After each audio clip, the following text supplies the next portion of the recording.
बच्चों नमस्कार, स्वागत है भारत के नंबर 1 एजुकेशनल प्लेटफॉर्म विद्याकुल पर। मैं विशाल सर आपका स्वागत करता हूं आपके नंबर 1 विश्वसनीय प्लेटफॉर्म विद्याकुल पर, जिसे बनाया है बच्चों के प्यार, भरोसे और विश्वास ने। सीयूटी विद्याकुल का ये सेशन इसलिए महत्वपूर्ण हो जाता है क्योंकि आज हम लोग बात करने वाले हैं कि आपको पूरे सीयूटी में जो सिलेबस डिजाइन किया गया है उसकी पहली जानकारी हम आप तक पहुंचाएं। और ये नया सिलेबस है, इसमें क्या कुछ जोड़ा गया है, क्या कुछ ऐड किया गया है और क्या कुछ निकाला गया है, ये सब कुछ जानकारी इसी क्लास में होने वाली है। तो अंत तक बने रहे हमारे साथ। हम आपको इकोनॉमिक्स पढ़ाने वाले हैं प्यारे बच्चों, और इकोनॉमिक्स हमारे साथ अर्थात विशाल सर के साथ आप पढ़ेंगे। तो आइए यहां से आपके क्लास की शुरुआत करते हैं, शुभारंभ करते हैं।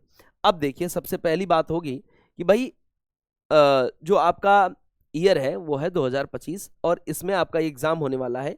इकोनॉमिक्स हो या बिजनेस इकोनॉमिक्स की बात करें तो इसका हम लोग सिलेबस यूजी के लिए मतलब सीयूटी में हम लोग बात करेंगे।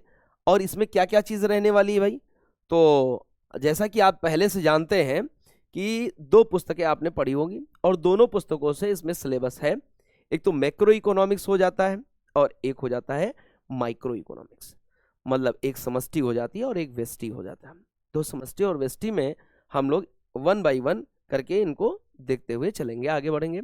सबसे पहला यूनिट 1 की बात अगर कर जाए बच्चों, यूनिट 1 की अगर बात की जाए प्यारे साथियों, तो यूनिट 1 में आपके पास है परिचय, और परिचय से इंट्रोडक्शन से इसकी शुरुआत होती है। किसके इंट्रोडक्शन से? पहले लिखा है सूक्ष्म अर्थशास्त्र 1.1 में माइक्रो इकोनॉमिक्स की बात की गई है। अब जब सूक्ष्म अर्थशास्त्र कह दें, हो सकता है कुछ प्यारे साथियों को, बच्चों को तकलीफ हो समझने में। हम इसको व्यष्टि कहते हैं। क्या कहते हैं? हम इसको व्यष्टि कहते हैं, समष्टि नहीं कहते हैं। तो ये व्यष्टि का परिचय है। किसका परिचय है बच्चों? व्यष्टि का परिचय है। ये व्यष्टि अर्थशास्त्र है। अब कुछ लोगों को व्यष्टि कहने में भी कुछ दिक्कत महसूस हुई होगी, इसको हम माइक्रो इकोनॉमिक्स कह देते हैं। क्या कहते हैं? माइक्रो इकोनॉमिक्स कहते हैं। डन। तो ये माइक्रो इकोनॉमिक्स के रूप में जाना जाता है, समझा जाता है। अब देखो, सबसे पहले यहाँ पे पहली यूनिट में 1.1 फर्स्ट टॉपिक है कि यह सूक्ष्म अर्थशास्त्र होता क्या है, इससे क्वेश्चन बनेंगे। यहां पर 2 बातें हैं, एक तो है इंट्रोडक्शन और एक आर्थिक निर्णय लेने में इसका महत्व किस प्रकार से है, इनकी बातें होंगी, भी सिलेबस में है। फिर 1.2 है इसमें प्यारे साथियों, अर्थव्यवस्था की केंद्रीय समस्याएं क्या है। जैसे सेंट्रल अप्रोच देखी जाती है वैसे सेंट्रल प्रॉब्लम देखी जाती है, और ये माइक्रो इकोनॉमिक्स में सबसे महत्वपूर्ण भूमिका रखती है। क्या क्या है इसमें? आपने स्टार्ट में पढ़ा होगा कि भाई क्या उत्पादन करें, कितना उत्पादन करें, किसके लिए उत्पादन करें, और इन उत्पादों का चाहे वस्तु हो, चाहे सेवाएं हो, चाहे आपके गुड्स हो, चाहे सर्विसेज हो, इसका डिस्ट्रीब्यूशन कैसे किया जाए। तो यहां पर इसकी भी बात होगी, मतलब 1.2.1 में, ठीक है। इसी के टॉपिक सेकंड में समस्याओं की परिभाषा है, व्याख्या है। फिर आगे आपको पढ़ना समस्याओं के प्रकार में, मैंने भी कहा क्या उत्पादित किया जाए, कैसे उत्पादित किया जाए, व्हाट है, ठीक है, हाउ है, और इसके बाद में ये है किसके लिए उत्पादित किया जाए, किसके लिए उत्पादित किया, ये तीनों बातें हैं। यहाँ पर आपको पता होगा कि जो रिसोर्स है हमारे पास वह सीमित है, और जो इच्छाएं हैं, जो आवश्यकताएं हैं वो ज्यादा है। इन्हों दोनों को सामंजस्यपूर्ण ढंग से आगे बढ़ाना है, मतलब सभी की आवश्यकताओं की पूर्ति भी हो जाए और कम संसाधनों के अनुकूलतम उपयोग से ऐसी टेक्नोलॉजी, ऐसा सिस्टम, ऐसे नीति निर्माण के द्वारा ये सब तक पहुंच भी हो जाए। क्लियर है? तो ये बात यहां से निर्धारित होती कि ये भी पढ़ना है। तो 2 बातें यहां पे होगी, सूक्ष्म अर्थशास्त्र क्या है, उसका परिचय क्या है, उसका महत्व क्या है नीति निर्धारण में या निर्णय लेने में, आवश्यकताओं या अर्थव्यवस्था की केंद्रीय समस्या क्या है। ये समस्या 3 प्रकार की मैंने कहा, क्या उत्पादित किए, कैसे उत्पादित, किसके लिए उत्पादित करें। फिर इसमें 1.3 जो ऐड होता है सेगमेंट, वो है उत्पादन संभावना वक्र, प्रोडक्शन पॉसिबिलिटी कर्व की बात की जाती है, जिसको हम पीपीसी कर्व के रूप में जानते हैं। अवसर लागत है, इसे भी पढ़ना है। तो यहाँ पे 1.3.1 में क्या है, उत्पादन संभावना वक्र है, उसका अर्थ लिखना है, उसका महत्व लिखना है। फिर इसमें अवसर लागत क्या है और व्यापार संतुलन की अवधारणा, दोनों की बातें की जा रही है। ठीक है, तो ये पहले यूनिट में इतनी चीजें आपके सीयूटी एग्जाम में पूछे जाने की संभावना व्यक्त की गई है। ठीक है, और ये हम बात कर रहे थे मैक्रो की नहीं, माइक्रो की, मतलब सूक्ष्म अर्थशास्त्र जिसको कहते हैं, जिसको हम लोग व्यष्टि कहते हैं। आगे बढ़ते हैं, आगे क्या चीजें हैं हम लोग वो भी देख लेते हैं।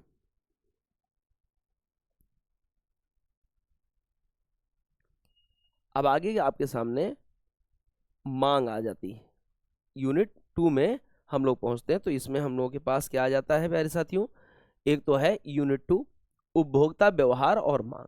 अच्छा, ये सिलेबस आप ऐसे ही इस डिस्कशन को न जाने दीजिएगा, इसे 1 बाय 1 लिख लीजिए कॉपी में, कॉपी पेन उठाइए, इस सिलेबस को लिख लीजिए, ताकि आपके जब एग्जाम हो, जब आप पढ़ाई शुरू करें, तो आपको एक एक टॉपिक ऐसा मिलता रहे कि एक रोड मैप तैयार है, उस पर टिक लगता रहे कि आज हमने ये क्लास कर ली, इसका क्वेश्चन देख लिया, इसका प्रीवियस ईयर देख लिया, जो सब कुछ हम लोग करने वाले हैं अपने इसी परिवार में, इसी पैटर्न पर, इसी क्लास में, इसी तरीके से। और अपने जितने भी हमने आपने सपने संजोए हैं, वो सपने यहीं पूरा होने वाले हैं आपके विद्याकुल में। ठीक है, तो यहीं से हम लोग एक रोड मैप पा जाते हैं प्यारे साथियों। 2.1 उपभोक्ता संतुलन। उपभोक्ता संतुलन में सबसे पहली बात क्या है, उपभोक्ता संतुलन की अवधारणा क्या है, अवधारणा का मतलब कॉन्सेप्ट। फिर हम लोग अर्थ की बात करते हैं, उसके मीनिंग क्या है, उसका मतलब क्या है, माने मतलब। पहला पॉइंट तो इसमें चला जाता है। ठीक है, 2.1 का 1 पॉइंट। फिर 2.1 में 2 पॉइंट क्या है, उपयोगिता क्या है, यूटिलिटी। और अगर उपयोगिता होती है, मतलब वस्तु की उपयोगिता क्या है, संसार की समस्त वस्तुओं में कुछ ना कुछ उसकी इंपॉर्टेंस है, यूटिलिटी है, इसीलिए वो वस्तु संसार में बनी हुई है, अस्तित्व में है। ठीक, मतलब किसी व्यक्ति की आवश्यकताओं की संतुष्टि करने की जो क्षमता है, वो उपयोगिता है, और हर वस्तु में होती है। जैसे पानी में प्यास, जो हमको प्यास लगी वो पानी बुझा पाएगा, ना कि भोजन। हम पढ़ने लगेंगे तो प्यास थोड़ी बुझ जाएगी, पढ़ने की प्यास पढ़ाई बुझा पाएगी। ठीक, तो सभी वस्तुओं में अपने एक विशेष गुण है, और वो है उपयोगिता। फिर इसी में है वो 2.1 एक और दो वस्तुओं के मामले, जहां आप लोग देखोगे एक्स एंड वाई। ठीक है, दो आपको वस्तुएं दिखाई देंगी, और दो वस्तुएं ऐसा क्यों है आप पहले से जानते होगे, न जानते हो तो आप जान लें कि एक होता है आपका कंज्यूमर गुड्स और एक होता है कैपिटल गुड्स। मतलब एक पूंजीगत वस्तु होती है, दूसरी होती है उपभोक्ता वस्तु, ये मान लिया जाता है। या ऐसा मान लेते हैं कि कोई एक वस्तु है जिसकी प्राइस बढ़ रही है, जिसकी हम मांग चाहते हैं, लेकिन उसकी प्राइस बढ़ रही है तो हम कम कर देंगे। लेकिन दूसरी ऐसी वस्तु है जिसको हम मांग नहीं चाहते, लेकिन हाँ वो सप्लीमेंट्री के तौर पर हम उसकी डिमांड करने लगे, चूंकि एक का मूल्य बढ़ गया हो, इसलिए एक्स और वाई वस्तु की बात की जाती। तो वहां एक वस्तु और दो वस्तु दोनों की बात हो जाएगी उपभोक्ता संतुलन में। फिर आगे आ जाता है मांग, 2.2 में आ जाता है मांग। ये सेकेंड चैप्टर है मांग वाले में। मांग के टाइप क्या क्या है, मांग को प्रभावित करने वाले, तो वही चीजें आपने यहाँ भी पढ़नी है। सीयूटी में भी सेम सिलेबस है। मांग का अर्थ क्या है, ठीक है, डिमांड क्या होती है, और उसको इफेक्ट डालने वाले, इफेक्टिव करने वाले वो कारक कौन कौन से हैं, फैक्टर कौन कौन से हैं जो डिमांड को प्रभावित करते हैं। फिर 2.2.2 में बाजार मांग और मांग के निर्धारण के तत्व क्या, प्रभाव डालने वाले तत्व अलग हैं और निर्धारित करने वाले तत्व, जैसे कीमत क्या है, रुचि, मतलब जो एक ट्रेंड चल रहा है बाजार में, तो उसके अनुसार से हमारी मांग क्या होती है, आगे पीछे होती है, ऊपर नीचे होती है, वस्तु का मूल्य भी प्रभावित करता है। ठीक है, फिर इसके बाद में आती है मांग की अनुसूची, जो शेड्यूल होता है उसका, साथ में भी आ जाता है मांग का वक्र। ठीक है, तो एक तो डिमांड कर्व भी आ जाता है और उसके साथ साथ उसके शेड्यूल। अब मतलब उस अनुसूची का मतलब हो गया कि आपका एक जो फिक्स अमाउंट है, उस फिक्स अमाउंट को आप किन किन वस्तुओं पर अपनी आवश्यकता अनुसार मैनेज करोगे, तो वस्तुओं की वो सूची होती है। ठीक है, जिसके आधार पे मांग वक्र बनाया जाता है, इसलिए इस यूनिट में इन दोनों को एक साथ में रखा गया है। आगे बढ़ते हैं 2.2.4 को देखते हैं, मांग वक्र में संचलन और बदलाव। सॉरी, तो ये संचलन और बदलाव क्यों होता है भाई? इसलिए बदलाव होता है क्योंकि मांग में उतार चढ़ाव आते हैं कीमत के आधार पर, जो निर्धारक तत्व हैं उनके आधार पर। तो संचलन होगा वक्र में, कर्व में अप और डाउन होता रहता है मूल्य और उसके आधार पर, मांग के आधार पर। 2.2.5 में मूल्य की लोचशीलता अवधारणा और उसके निर्धारक तत्व भी हमको देखने हैं। इसके साथ ही साथ 2.2.6 में लोचशीलता की मापन की विधियां। अब कौन कौन सी विधि है भाई? एक तो प्रतिशत विधि आपने देखा है, फिर एक ज्यामितीय विधि होगा, और दूसरा है कि कुल व्यय विधि। तो व्यय विधि, ज्यामितीय विधि और प्रतिशत विधि, ये 3 विधियों की चर्चा सीयूटी में उसके सिलेबस में की गई। तो आप नहीं पढ़े हैं तो भी पढ़ना है, पढ़े तो बहुत अच्छी बात है, लेकिन यहाँ से प्रश्न बनने की संभावना रहेगी चूंकि आपके सिलेबस में मेंशन है। आई होप सेकेंड यूनिट आपको समझ में आ गई होगी, जहाँ पे हमको मांग और उपभोक्ता का संतुलन ये दोनों देखना था, जिसमें यूटिलिटी की बात थी, यूटिलिटी के साथ साथ डिमांड और डिमांड कर्व की बात थी। ठीक है, तो ये दोनों पॉइंट इसमें सब टॉपिक थे एक बड़ी सी यूनिट में, जो सेकेंड यूनिट थी। आगे बढ़ जाते हैं हम लोग, तीसरी यूनिट की बात करते हैं प्यारे साथियों। ये तीसरी यूनिट क्या कहती है? तीसरी यूनिट है उत्पादक व्यवहार और आपूर्ति। ठीक है, तो उत्पादक व्यवहार और आपूर्ति को हम लोग देख रहे हैं थर्ड यूनिट में।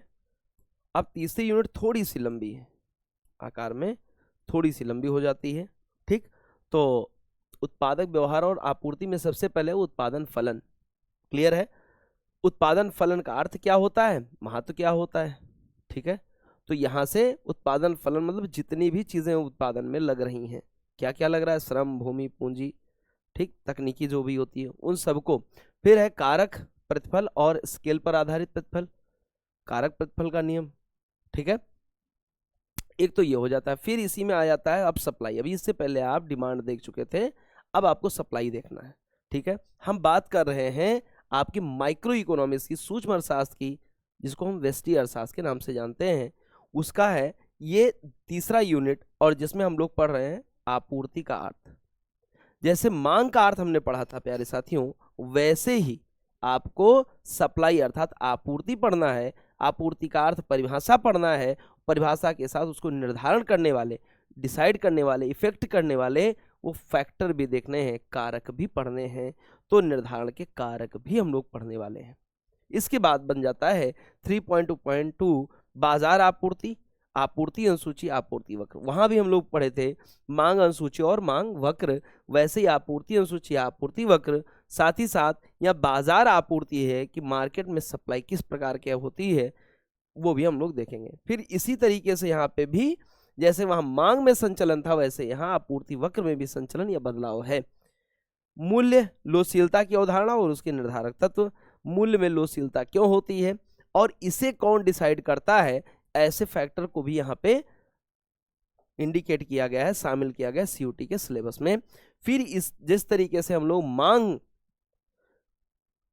किस तरीके से बदलती है उसके गणना की विधियां पढ़ते हैं, प्रतिशत विधि हो, ग्राफ विधि हो, ठीक है, व्यय विधि हो, तो उसी तरीके से यहाँ पर भी प्रतिशत विधि और ज्यामितीय विधि की भी चर्चा की गई है। ये पॉइंट आपको यहाँ पे देखने में बहुत अच्छे से देख लीजिए। ये तीसरे यूनिट में उत्पादक व्यवहार और आपूर्ति वाली श्रृंखला में 2 सब यूनिट हो गई, सब टॉपिक हो गए। अब आगे बढ़ते हैं, इसी तीसरी यूनिट की बात करते हो लागत और राजस्व में। ठीक है, कि कितना कॉस्ट लग रहा है और कितना रेवेन्यू मिल रहा है। क्लियर है इतना? इसी के साथ साथ हम लोग चौथे यूनिट को भी देख लेंगे। तो लागत और राजस्व, अभी हम लोग 3 यूनिट की, थर्ड यूनिट की बात करें, इसलिए इसमें लिखा हुआ 3.3।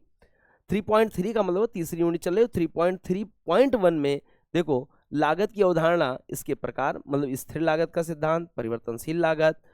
कुछ साधन होते हैं जो स्थिर रहते हैं, कुछ साधन होते हैं जो परिवर्तनशील होते हैं। तो साधनों की एक बड़ी अनुसूची है, लंबी सी श्रृंखला है, जो चेंज होते रहते हैं। कब, कैसे? तो एक तो दीर्घकाल होता है और एक शॉर्ट टर्म होता है, एक लॉन्ग टर्म होता है, एक शॉर्ट टर्म में उत्पादन को देखा जाता है। क्लास में हम लोग पूरी बात डिस्कस करेंगे, बट यहाँ पे आप ये समझ लो कुछ कुल लागत और औसत लागत, साथ ही साथ सीमांत लागत। अब टोटल कॉस्ट के बाद में क्या होता है, सीमांत लागत है और औसत लागत है, तो मार्जिनल और एवरेज कॉस्ट। तो यहां पे क्या क्या हो जाएगा, total cost, average cost and marginal cost. ऐसे ही आपको टोटल रेवेन्यू, एवरेज रेवेन्यू और मार्जिनल रेवेन्यू की भी बात करनी होगी। इसी तरीके से total production, average production, marginal production की बात करनी होगी। क्लियर? तो ये चीजें भी आपको समझना है, इसमें सूत्र होंगे, आपको कुछ चीजें होंगे वो सब समझाएंगे हम आपको। लघु अवधि की लागत वक्र और उसके परस्पर संबंध। देखो भाई, शॉर्ट टर्म की भी आ गई, इसी तरीके से लॉन्ग टर्म की भी बात आ सकती है और आएगी। इसमें है राजस्व की अवधारणा। आप देखो यहाँ पे राजस्व वही मैंने बताया ना, कुल, टोटल, एवरेज एंड मार्जिनल। राजस्व का मतलब क्या हुआ, रेवेन्यू वाला मैटर आ गया। अभी एक आएगा लाभ। अभी आपने प्रोडक्शन पढ़ा, प्रोडक्शन कॉस्ट पढ़ी और आपने रेवेन्यू पढ़ा। भाई जब हम कोई सामान बेचते हैं तो हमको कहाँ से उसमें प्राप्ति होती है, तो प्राप्ति किन चीज़ों पे द्वारा डिसाइड होती है, वो सूत्र कौन से हैं, फार्मूले कौन से हैं, तो यहाँ पे उन चीज़ों की चर्चा होने वाली है। फिर है निर्माता संतुलन, ठीक है। एमआर और एमसी की बात की है, मार्जिनल कॉस्ट और मार्जिनल रेवेन्यू। मार्जिनल का मतलब होता है सीमांत, सीमांत का मतलब हो गया एक में चेंज, ठीक है, यूनिट परिवर्तन की बात होती है, उसे सीमांत कह देते हैं। मतलब अगर एक यूनिट हम लोग बढ़ा दें, एक यूनिट घटा दें, तो क्या प्रभाव पड़ेगा अगले पर, उसके लिए हम डेल्टा का यूज करते हैं। फिर देखिए, अब बात आती यूनिट 4 की, बाजार के प्रकार और मूल्य निर्धारण। मतलब मार्केट के टाइप कितने हैं और कैसे हम प्राइस को डिसाइड करें। तो प्राइस डिसाइड करने में फैक्टर क्या क्या है, साथ ही साथ हम यह देखते हैं कि बाजार के प्रकार कैसे हैं। अब बाजार का प्रकार आपने लास्ट चैप्टर में पढ़ा होगा, क्या क्या भाई, प्रतिस्पर्धा के आधार पे बाजार,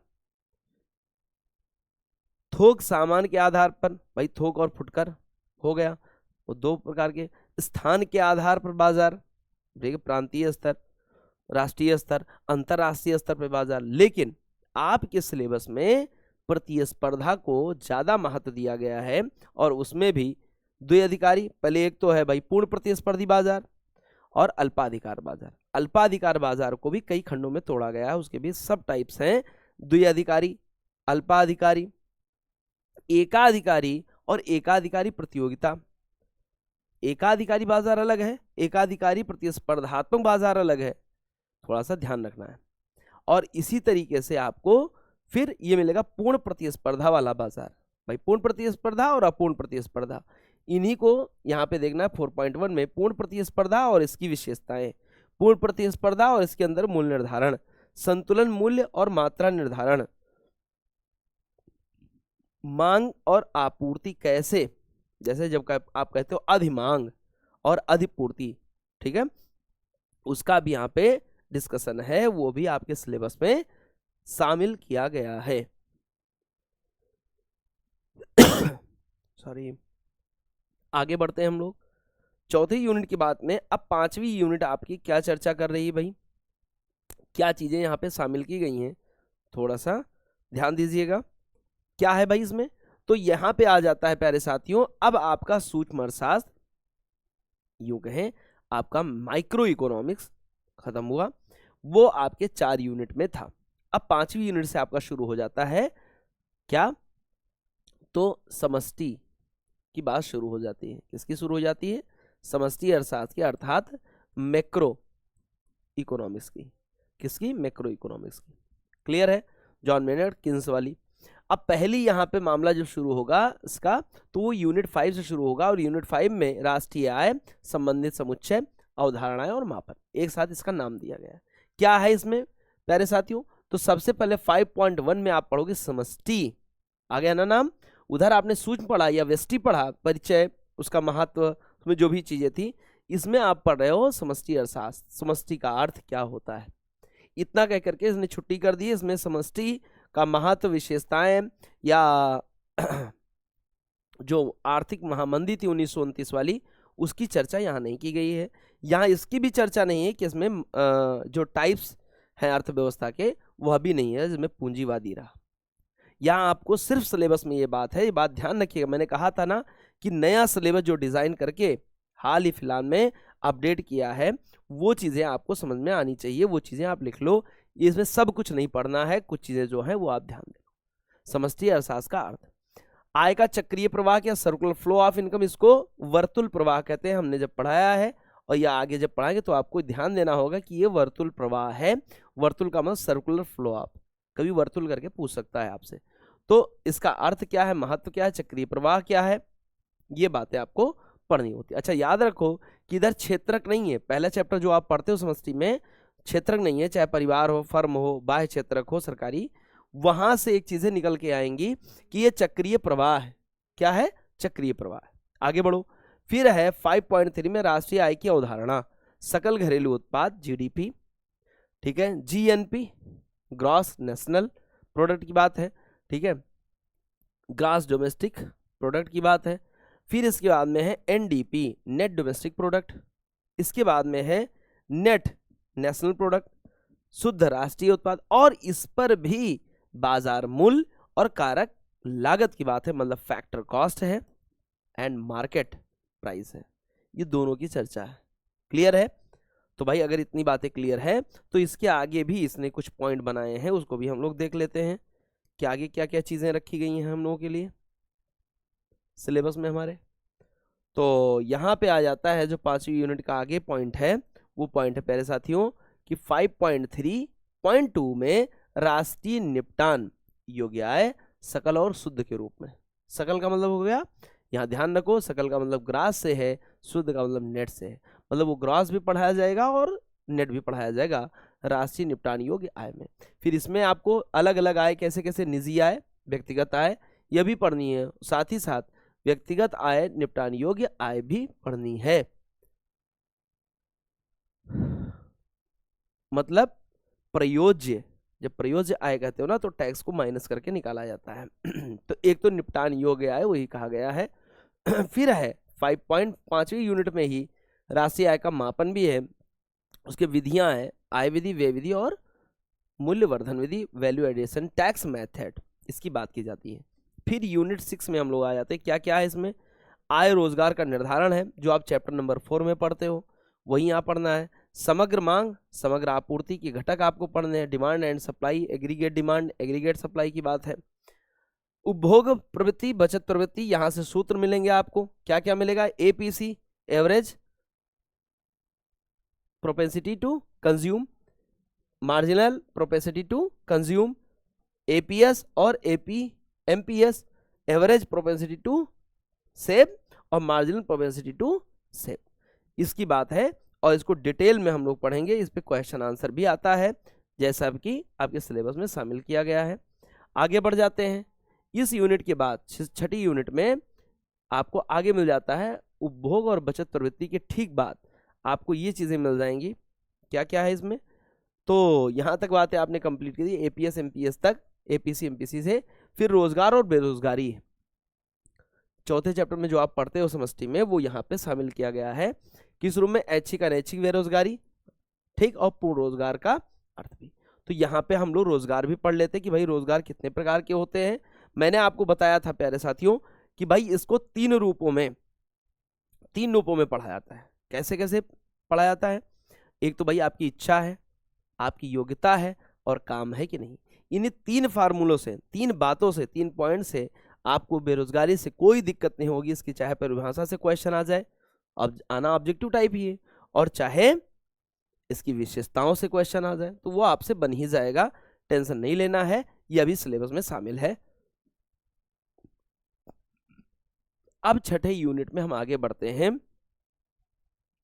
6ठे यूनिट की तरफ आगे बढ़ेंगे तो आय और रोजगार का निर्धारण है, द्विक्षेत्रीय मॉडल है, निवेश गुणांक है, निवेश गुणांक है। अब निवेश गुणांक, इन्वेस्टमेंट कोफिशिएंट ऑफ इन्वेस्टमेंट की बात की जाएगी, ठीक है, कॉहन की बात की जाएगी, यहीं पे उनकी किन्स की बात की जाएगी। किन्स ने रोजगार गुणक पे क्या कहा, निवेश गुणक क्या होता है, क्लियर है, किसका किसका अनुपात आय के साथ इन्वेस्टमेंट का कैसे कैसे होता है। तो ये पूरी अवधारणा और कार्यप्रणाली यहाँ पे समझनी है। अधिमांग क्या होता है और अधिपूर्ति क्या होता है, जिसमें इनकी मांग की समस्या क्यों होती है और इसका प्रभाव क्या होता है, इसको भी हमको पढ़ना है। तो ये तो आपके सामने हो गया इस टाइप में सिलेबस। कैसे सिलेबस रहा? तो ये आय और रोजगार निर्धारण वाला छठा पॉइंट हो गया, जिसके अंतर्गत समग्र आय और रोजगार की बात थी। अब इसके बाद आता है, इसमें निवेश भी था। एक पॉइंट आ जाता है कि भाई मांग असंतुलन को सुधारने के उपाय क्या क्या होंगे, और उसके बाद आ जाएगा प्यारे साथियों कि मुद्रा और बैंकिंग। तो मांग असंतुलन को सुधारने के प्रयास क्या होने चाहिए? ऋण की उपलब्धता की भूमिका और सरकारी व्यय में परिवर्तन, कैसे कैसे हम मांग को कि असंतुलन को संतुलित कर सकते हैं। फिर 7वीं यूनिट बहुत अच्छे से ध्यान देना, मुद्रा और बैंकिंग। मुद्रा और बैंकिंग की बात है। तो चौथी यूनिट तक आपने देखा सूक्ष्म अर्थशास्त्र था। फिर चौथी के बाद 5वीं यूनिट आपके पास जीडीपी, जीएनपी और व्यष्टि अर्थशास्त्र संबंधित रही। 5वीं यूनिट में मूल्य जीडीपी मापन की विधियां आपने देखी, मूल्यवर्धन विधि। मूल्यवर्धन विधि के बाद में आपने देखा आय विधि और व्यय विधि। फिर इसके बाद में जो आपके सामने छठी यूनिट आई, इसमें आय और रोजगार निर्धारण था। अब 7वीं यूनिट में मुद्रा और बैंकिंग है। ठीक, तो मुद्रा और बैंकिंग में सबसे पहले मनी का अर्थ क्या, विकास कैसे हुआ, ठीक है, मुद्रा के कार्य क्या है, इसमें सिंपल भाषा में ये लिखा हुआ मुद्रा के कार्य क्या है।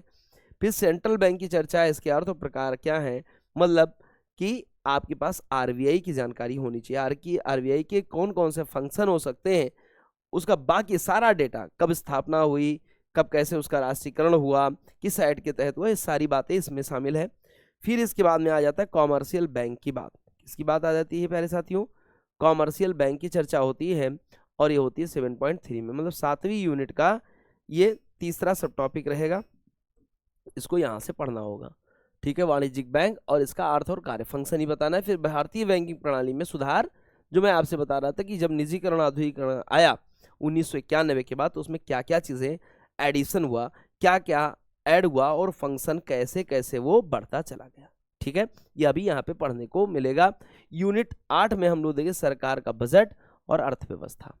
ठीक, सरकार बजट और अर्थव्यवस्था। बजट में बजट के घटक क्या क्या है, ठीक। घटक का मतलब ये हो गया कि इसमें आप लोग देखोगे कि किस तरीके से इसमें पूंजी का आगमन होता है, मतलब प्राप्तियां होती है, और किस प्रकार से एक्सपेंडिचर अर्थात व्यय होता है। तो प्राप्ति और व्यय दोनों चीज देखना है। बजट के उद्देश्य क्या है, तो आर्थिक विकास और स्थिरता है इसके साथ साथ, ठीक है। बजट के घटकों का वर्गीकरण कैसे है, तो राजस्व है, पूंजी है। राजस्व की प्राप्तियां, पूंजीगत प्राप्तियां, फिर राजस्व के व्यय और पूंजीगत व्यय। इसमें योजनागत भी है और गैर योजनागत भी है, विकासात्मक और गैर विकासात्मक। तो ये वर्गीकरण है जिसमें प्राप्तियों का भी है और खर्चे का भी है, ठीक। और योजना वाला भी है और गैर योजनागत भी है। इसके साथ ही साथ आगे अगर हम लोग बढ़ेंगे, तो अब हमारे पास आता है बजट के प्रकार, ठीक। ये आपकी रही यूनिट नंबर 8, और 8 में हम लोग बजट पढ़ रहे हैं। बजट के प्रकार, संतुलित, अधिशेष और घाटे का बजट। मतलब अगर अधिशेष है, सरप्लस है, संतुलित बैलेंस है बजट, और अगर अधिशेष है, ठीक है, तो सरप्लस है। अगर घाटे का बजट है तो बजट डेफिसिट है। मतलब 3 टाइप जो था कि प्राप्तियां ज्यादा हो गई तो इसका मतलब वो अधिशेष है, प्राप्तियां कम हुई, व्यय ज्यादा हो तो घाटे का हो गया। लेकिन प्राप्तियां और व्यय दोनों जो है वो संतुलित है तो संतुलित बजट है, बैलेंस है। इनकी बात भी यहाँ पे होगी। फिर घाटे का बजट जो है उसके कितने प्रकार है, तो राजस्व घाटा, राजकोषीय घाटा, प्राथमिक घाटा। इससे ज्यादा कुछ नहीं पढ़ना है आपको। 3 इंपॉर्टेंट है। मुद्रिकृत घाटा जो आप पढ़ते रहे वो अपने अलग विषय हो जाता है, ठीक। प्राथमिक, राजकोषीय, राजस्व, यही 3 पढ़ना है आपको। फिर सरकार की भूमिका सीमित करना, और सरकार की भूमिका को सीमित करना, अर्थ और प्रभाव किस तरीके से देखने को मिलेगा, ये चीजें आ जाती है इसमें। सरकार की भूमिका कैसे सीमित की जाए, अगर भूमिका सीमित होगी तो उसके प्रभाव क्या होने वाले हैं इकोनॉमी पर, ये भी पढ़ना है हमको। फिर अब 9 नंबर पॉइंट आ जाता है। पॉइंट 9 क्या है, भुगतान संतुलन की बात है। इसकी बात है, भुगतान संतुलन की बात है प्यारे साथियों। 9 पॉइंट में ही, 9 यूनिट में ही ये चीजें बटी हुई आपका सिलेबस। जहां आप खुली अर्थव्यवस्था की बात करते हो, जो लास्ट है जहां ओपन इकोनॉमी समष्टि में, वो यहाँ पे 9वीं यूनिट में रखा गया है, ठीक। तो विदेशी विनिमय दर, स्थिर और परिवर्तनशील विनिमय दर है भाई, आप कहते हो ना फिक्स एक्सचेंज रेट, और एक क्या होता है जो हमेशा चलता रहता है जिसको फ्लोटिंग एक्सचेंज रेट कहते हैं, तिरती विनिमय दर कहते हैं। आई होप आपको समझ में आ रहा होगा। चैप्टर लास्ट था जो खुली अर्थव्यवस्था, उसका यहाँ नाम दिया गया है भुगतान संतुलन करके। फिर भुगतान संतुलन के खाते कैसे हैं, हमने आपको बताया था कि आयात और निर्यात वाली बात होती है, ठीक है। एक तब क्रेडिट होती है, एक तब डेबिट होती है, जिसको आप बैलेंस ऑफ ट्रेड कहते हो और बैलेंस ऑफ पेमेंट कहते हो, ठीक। तो यहाँ पे बैलेंस ऑफ पेमेंट की बात की है। फिर विनिमय दर से संबंधित बहुत सारे हालिया मुद्दे क्या हैं, विनिमय दरों को प्रभावित करने वाले कारक क्या हैं, इसे हम लोग यहाँ पे शामिल करते हैं। क्लियर? आई होप इतनी बातें अगर क्लियर हो गई हों तो इन्हीं बातों के साथ ये सिलेबस भी आपका समाप्त हो जाता है, ठीक। और इन सिलेबस में अब आपको ध्यान रखना है, ये बात ध्यान रखने की, ये आपके जो 9 यूनिट है, 9 यूनिट में पूरी इकोनॉमिक्स बटी हुई है। कैसे बटी हुई है? फर्स्ट, सेकेंड, थर्ड और फोर्थ, फिर से याद कर लो। ये 4 यूनिट आपके व्यष्टि से संबंधित है, सूक्ष्म अर्थशास्त्र से। इसके बाद 5, 6, 7, 8 और 9, मतलब 5 यूनिट समष्टि को है। तो 5 यूनिटों में भी आपको मुद्रा बैंकिंग है 1, खुली अर्थव्यवस्था है 2, बजट है 3 और चौथे नंबर पर जीडीपी जीएनपी है और 5वें नंबर पर आय रोजगार निर्धारण है। क्या इतनी बातें समझ में आ गई? अगर इतनी तो पहला चैप्टर जहाँ सूक्ष्म अर्थशास्त्र आप पढ़ते हो, क्षेत्रक पढ़ते हो, आर्थिक महामंदी पढ़ते हो, ये तीनों चीज़ें एक में समेट करके क्षेत्रक, और ये है नहीं, सिर्फ उसमें व्यष्टि का परिचय, समष्टि का परिचय, उसका अर्थ, विशेषताएं तक ही चीज़ें हैं। फिर दूसरे चैप्टर से जैसा कंटिन्यू है। तो ये यूनिट आपको लग रहा होगा कि हमारे सेम उसी पैटर्न पे है, कुछ चीज़ें, कुछ सब टॉपिक नहीं रखे गए, उनका विशेष ध्यान रखें, जो हमने आपको अवगत करा दिया, ठीक। मिलते हैं नेक्स्ट क्लास में, तब तक हमारे साथ बने रहिए, COT विद्याकुल के साथ बने रहिए, विशाल सर के साथ बने रहिए। बहुत बहुत धन्यवाद। Thank you.